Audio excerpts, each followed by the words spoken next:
is going to talk about the Middle East in a general way. By way of introduction, I skimmed some of his recent syndicated articles, and three titles caught my eye. One, "Let the Israelis Squirm for a While." Another, "No Limits to Congressional Hypocrisy." Yet another, "With Nukes, Israelis Talk of Attacks." These reflect, I think you'll agree, controversial views. Yes, indeed. But more important, Mark is a person who questions conventional wisdom and delights in skewering sacred cows. We met in 1978. At the time, I was country director for Egyptian Affairs in the Department of State.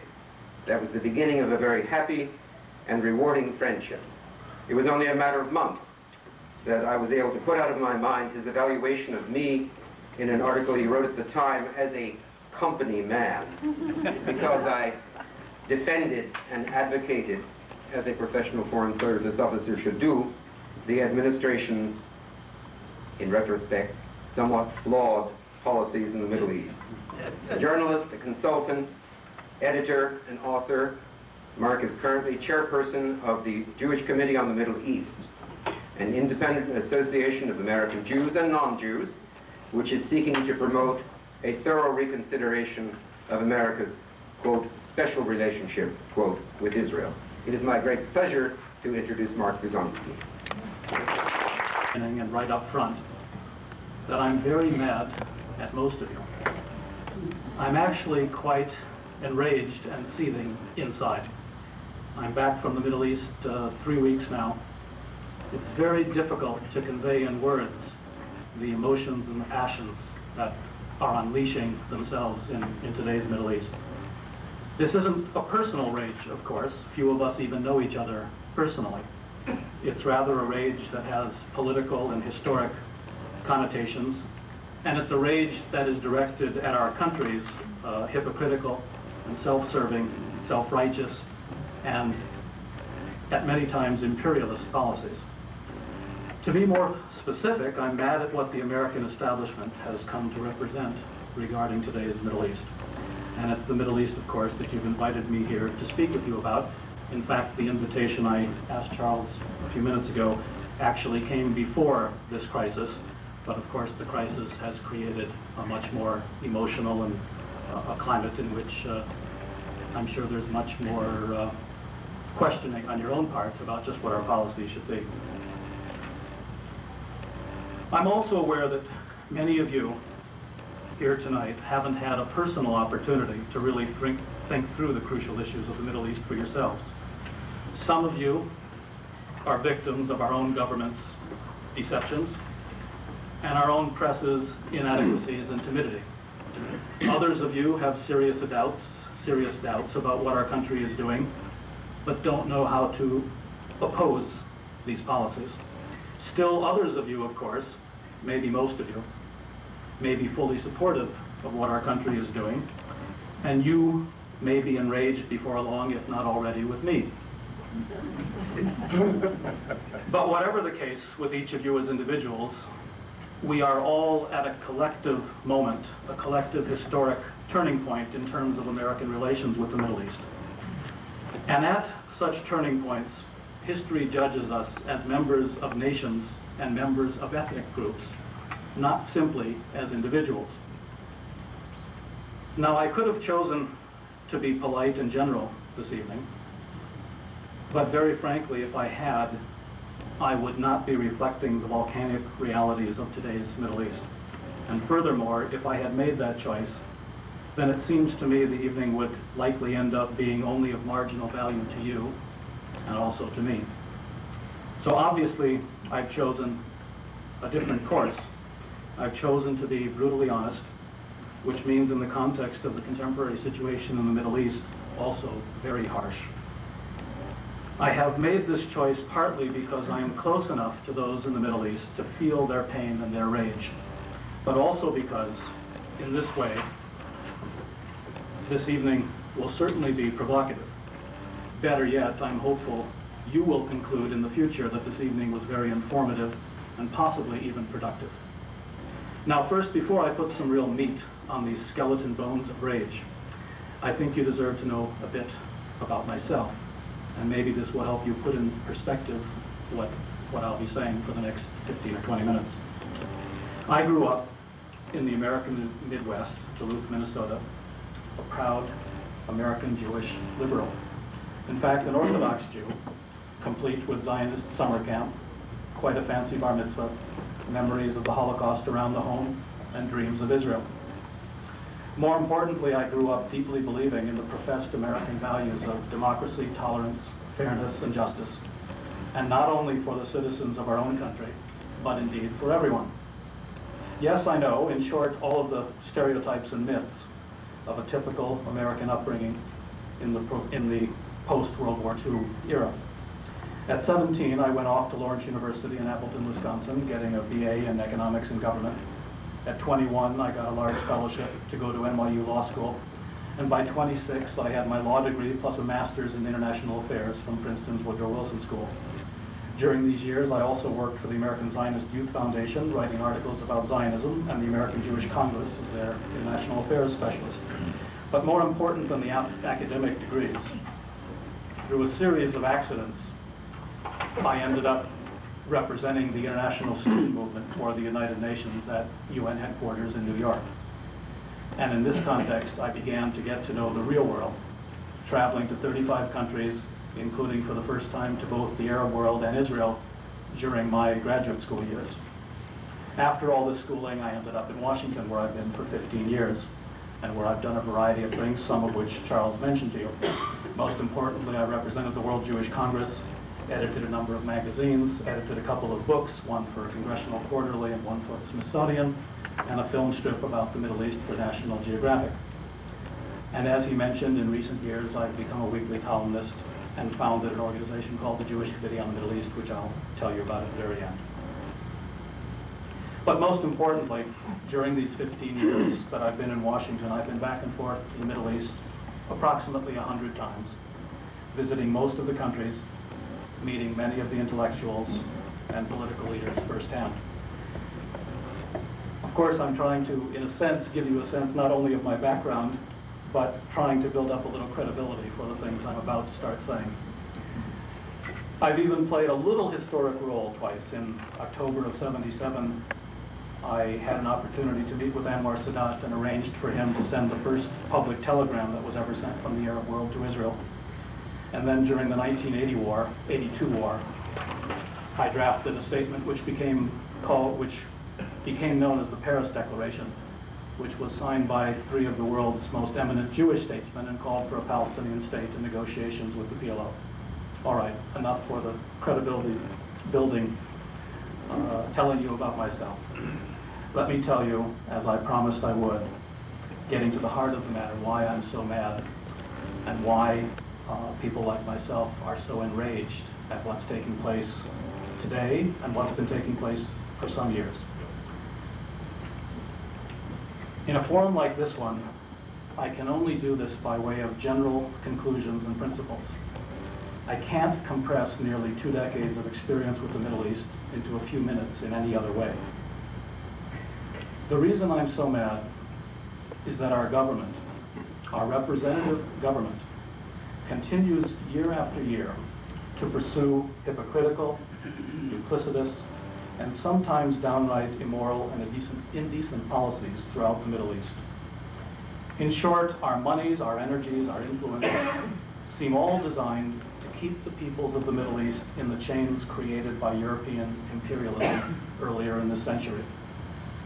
In many ways, most of the Middle East today remains colonized, not as in the old days with colonial administrators, but by far more modern techniques fostered by our American empire. And we citizens seem not only to like it that way, but we urge our government to keep it that way. In short, our attempt to keep the Middle East, quote, stable, unquote, a word we so often hear in our press and from our politicians, is little more than a way to rhetorically sanitize our national obsession with keeping the entire region hostage to our own short-term greed and self-serving desires. The Middle East today actually needs, at the very least, progressive evolutionary changes, in many cases, revolutionary changes. The Arab and Muslim worlds desperately need their own forms of glasnost and perestroika. But the great American empire, working in tandem with a variety of repressive and unpopular regimes, seems to nip all such developments in the bud. In short, we are in bed with many of the most undemocratic regimes. We provide the financial, military, and intelligence assistance which keeps these regimes in power. And we then use these regimes to do our own bidding. In short, we provide the covert capabilities to undermine truly democratic and popular challenges to these regimes. In short, while we Americans are constantly perpetrating the myth of serious American concern for and interest in the peoples of the Middle East, the brutal reality is that our actual policies are almost always specifically designed to perpetrate the Middle East's inequities and divisions, all for our own benefit.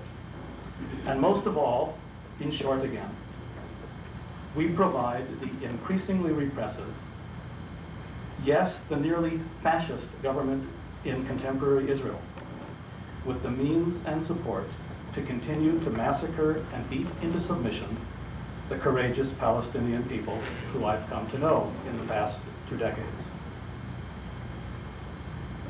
As a result of all these policies carried out for many years now, we are today witnessing a Middle East seething in turmoil and hatred. We are witness to a Middle East turning fanatically toward a resurgence of Islamic fanaticism and tribal instincts. We are witness to a Middle East where Americans and other Westerners are increasingly targeted as hostages. And we are witness to a Middle East threatening to erupt with anti-American passions and anti-Western revolutions. And what is our response? No sooner did the Cold War come to an end, but we seized the very first opportunity to get our troops in place to keep the region stable.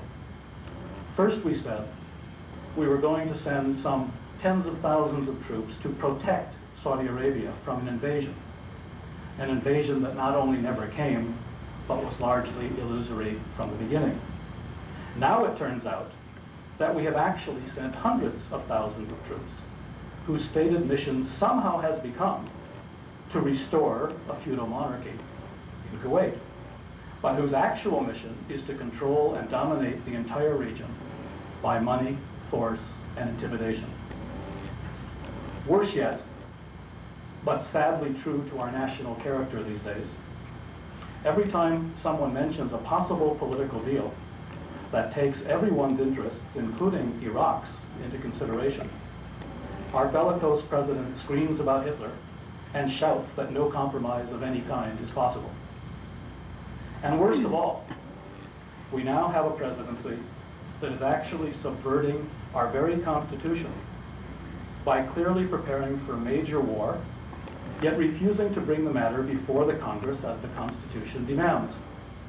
If ever there were a case in modern history when the people's consent was imperative and timely, it is this situation today. Yet our Congress seems paralyzed, and our president imperial on these most crucial matters of war and peace. And when it comes to Israel, the small country with which we have the closest connection of any country in the world, we continue to send money and arms in ever-growing amounts, making a mockery of nearly everything we say we stand for.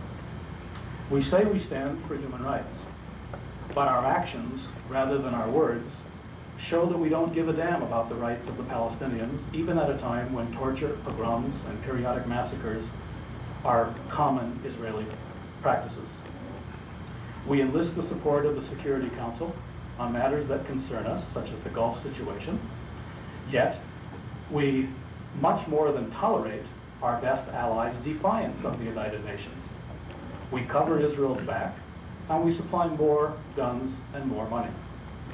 We say we insist on the non-proliferation of nuclear weapons, and we even threaten strategic countries like Pakistan with an aid cutoff. Yet we look the other way when our primary ally in world affairs, Israel, is largely responsible for creating a massive mass destruction arms race throughout the Middle East. I could go on and on. All this said, I was tempted when putting these thoughts together during the past few days to lighten up at this point, maybe even look for a joke about Middle East affairs. But very, very frankly, I don't have any suitable jokes, and even if I did, I couldn't and wouldn't tell them under the current desperate circumstances. Besides that, I actually don't want to lighten things up. Rather, I specifically want to help you feel how tense the situation in the Middle East has become, how great and still growing the hatreds and the fears are. And I've chosen to do that by reading you two poems.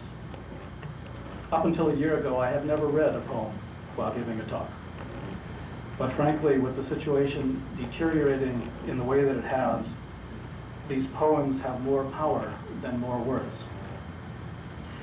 So, with your indulgence, I'll read you two poems, both by Israelis. And then I have a little story about a little 3-year-old Palestinian girl. The first poem is written by a man who everybody in Israel knows. In fact, until a year and a half ago, he was the master of ceremonies on Israeli National Day on television. He was the man who the Israeli army hired to choreograph Israeli National Day. He was the man who introduced the chief of staff and the prime minister, and the man the country looked to as sort of the master of ceremonies. And then he got up, almost 2 years ago, at a peace rally, and he read the following poem. Obviously, he's no longer doing the things that he was doing before, but he's a man of considerable talent, a very famous playwright and television personality, and his poem is titled, "We Shoot Children Too, Don't We?" Most of these people truly desire to harvest their olive trees as they have for hundreds of years. Most of these people truly desire to raise their kids, not to throw stones or Molotov cocktails, but to study in peace, to play in peace, and raise a flag, their own flag, and facing that flag to cry, as we did that night, then excited as we were, and we have no right in the world to rob them of this desire, this flag, these tears which always come after all the others. Let us start preparing our defense. We will need it soon enough. Those who actually did it, and those who still do, and those who have hushed it up, and those who still do, and those who said nothing, and those who clucked their tongue, saying, "Something must be done really, but not tonight. I have a concert, a gala event, a birthday." Indeed, we'll all get our summons one day for the colonel's trials. The colonel's trials are coming. Their time will come, it must be so.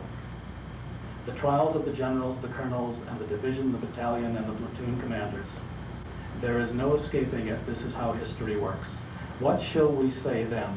What will the colonels, the captains, the corporals say? What will they say of those terrible beatings, the brutality of houses blown up, and most of all, the humiliation, that humiliation of patients forced to wipe off the writing on the walls, of old men forced to take down a flag from an electric pole, who got electrocuted or fell and broke their legs, of the old water carrier whom soldiers ordered off his donkey and rode on his back just for fun. We turned a deaf ear, we turned a deaf heart, mean, arrogant, and dumb. Who do we think we are to be so deaf, so dumb? Ignoring the obvious. They are as human as we are, at least as we used to be only 41 years ago. No less diligent, no less smart, as sensitive as full of hope. They love their wives and children as we do, no less. And our children now shoot theirs with lead, plastic bullets, and gas. The Palestinian state will come to pass, it will. Not a poet wrote this, history will. And seasons will come and seasons will go, and life goes on, as we very well know. Weddings and birth and death all the same, but just the shame of it, the shame. Dare to cry out. Lie still for a moment and listen to their cries, to the crackling of flames, the burning tires and trees, and the crackling of bones, as blindfolded they are led away to illegal living deaths. Seems you've left them no choice, closing to them all mode of expression, yet they still have the power, even with arms tied behind their backs, to rebel against 20 years of oppression. They still have the strength to dream and to fight for that dream, just as we fought for ours 40 years back. Why can't you see yourselves in their determined 12-year-old faces? You hated your oppressor. Why shouldn't they hate theirs? And how many of them will you kill and beat senseless before you realize that what you're fighting so stubbornly will happen anyway, with your blessing or without? Now arise, but careful not to make too many waves, careful not to drown us in our God-forsaken lethargy, careful not to shake us out of our delicate fantasy world, where it's so easy to keep the blinders on and continue as if nothing's changed. You risk reminding us that our sons are turning into brutal beasts just 9 kilometers away. You might remind us of what we meant this country to be. Seems a long-forgotten dream now, abandoned by the side of the road, fatally wounded and reading. A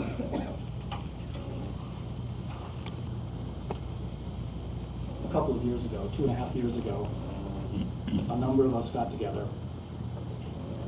and decided that we needed to speak up boldly in this society against not only the policies of the United States, but the policies of Israel as well. We organized ourselves into a group called the Jewish Committee on the Middle East.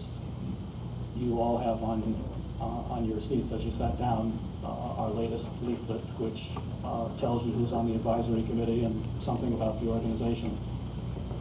But before taking your questions, I'd like just to tell you a little personal story about why I came back to this country in December of '87 and decided we had to set up this organization, actually an organization that many of us had been talking about since the 1982 war. I was traveling on one of these wonderful little Pan Am 30-day world passes in December of 1987. I had earned it many years before, and I'd never had 30 days in which to enjoy it. But December of '87, Pan Am threatened that if you didn't use it, you lost it. So I arranged to take December of '87, and my plan was to go everywhere Pan Am went except the Middle East. I'd already been everywhere in the Middle East. But of course the Intifada broke out on the 8th of December 1987. And by the last week, by Christmas time, I realized that in a few days I wasn't going to go to the airport, show the pass, and get on any plane I wanted to. So I told a number of Palestinians that the time had come for me to go live in a refugee camp and see for myself what was going on. It's not that I hadn't been to refugee camps. I've been to many refugee camps in Lebanon, in Jordan, Syria, Palestine. And I didn't realize what a difference it made to go and stay. I expected a quantitative experience, not a qualitative experience. But anyway, 24 hours later, I was in a place called Dheisheh, which is a camp of 10,000 people, surrounded by barbed wire and the Israeli army. Quite reminiscent, frankly, of concentration camps. And for 3 days, I stayed there. And the last night, I was ready to come back to Washington. I was asked to come to dinner in Bethlehem with a family, people who lived in the camp, but one of the sons had moved out and had an apartment in Bethlehem 2 miles away. And when I got there, I was introduced to his family. 3 adorable young girls, the youngest of whom was 3 years old, and her name was Lena. And Lena was, of course, well, Lena was the hit of the evening. She saw my video camera. She was told I was a journalist from America. The red light on the camera went on, and Lena told every song and danced every dance and said everything she had to say and never stopped.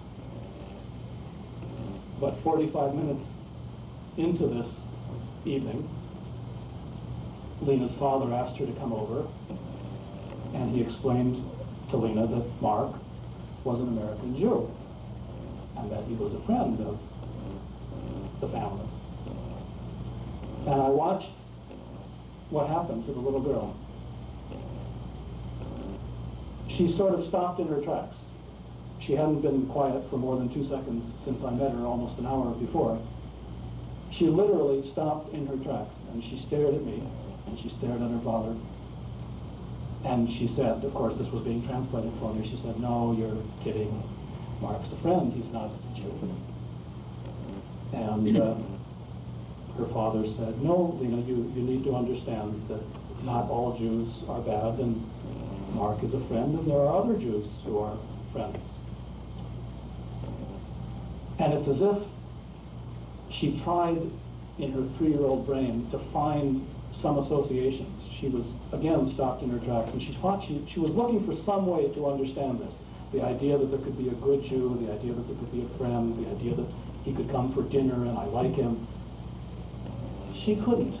There wasn't anything in her experience to that age that made it possible for her to believe what she had, the shock that she had just been subjected to. So she came over to me and stared at me, this little 3-year-old girl. And then she started hitting me. And she ordered that the camera be turned off. She had ordered it be turned on all the time before. And she ordered that I get out of the house, that I had that she had said, she, the 3-year-old, the smallest one in the family, she had said everything that she was going to say to me, and I should leave now. All right, it's a story. There are other stories. There are Israeli children and Jewish children who are being brutalized and who have probably similar stories about Arabs and Palestinians. But for me, it was sort of the culmination of many, many, many experiences, and I saw the future in Lena's eyes. I saw a future in which this kind of hatred and this kind of fear was beginning to take over all of us. Anyway, I came back a few days later, and since then, a small group of American Jews has become a more sizable group of American Jews. We're not exactly unknown people. We're not people that don't have some status and reputation. We have on our advisory committee professors of Middle East Studies at Harvard, at Columbia, at Stanford, at Princeton, the University of Wisconsin in Madison. I represented, as I told you, for 8 years the World Jewish Congress. Professor Yigal Ahrens is actually the defense minister of Israel's son. We have a number of rabbis, and actually we have Jewish professors at over 140 universities around the country who have begun to speak up. And we're not just speaking up saying we'd like to see a small change. We're speaking up saying we'd like to see a very big change. We don't think the special relationship with Israel makes any sense anymore. We don't think our country should be providing the guns and the money for policies that are outrageous and immoral. We think that it's time the United States started putting policies in place that are consistent with our values and our statements. But I'm not going to propagandize you anymore about the Jewish Committee on the Middle East. We do want to have your involvement and your support if you think what we're doing is important. More importantly, I just wanted to give you a sense, and I realized it had to be done in a general, all-encompassing way. I wanted to give you a sense that what's going on in the Middle East today is really a historic turning point. What takes place in 1990 may well set the stage for what will take place in the Middle East and what will take place in U.S. Middle East relations for the rest of our lifetimes. What our government is telling us is not the truth. It doesn't take any genius to look at statements that have been made the first week of August, second week of August, third week of August. It doesn't take any genius to see the inconsistencies. We are clearly being led down a path toward war, and we're being led down that path for certain reasons. Now, I'd like to spend the rest of the time this evening, it's always most informative, I think, to engage in questions and answers. But was that the barbed wire and the soldiers were reminiscent of concentration camps? I did not say they were reminiscent of gas chambers. So you've set up a straw man, and there's nothing more I need to say about that. As far as the policies, that I would advocate, I think at minimum, the Israeli government should be sitting down with the recognized leaders of the Palestinian community. Everybody in the world recognizes them as the leaders of the Palestinian community. They're called the PLO. At minimum, the Israeli government should be sitting down and negotiating to see whether or not a political settlement of this problem is possible. In fact, it strikes me as outrageous that for approximately 20 years, the Israeli government was insisting that before such negotiations could take place, they expected the leader of the PLO to recognize the existence of Israel. And for quite literally a decade, Charles was in the Foreign Service throughout this period. I'm sure he remembers it. Then, in fact, when against the advice of much of his own constituency, the leader of the PLO took that step and called Israel's bluff, we found out that that wasn't the problem in actuality all along. The real problem is that the government of Israel does not want to make a political settlement of any kind with Palestinian nationalism, since the PLO represents Palestinian nationalism, and in fact, just about every Palestinian I know supports both Palestinian nationalism and the PLO.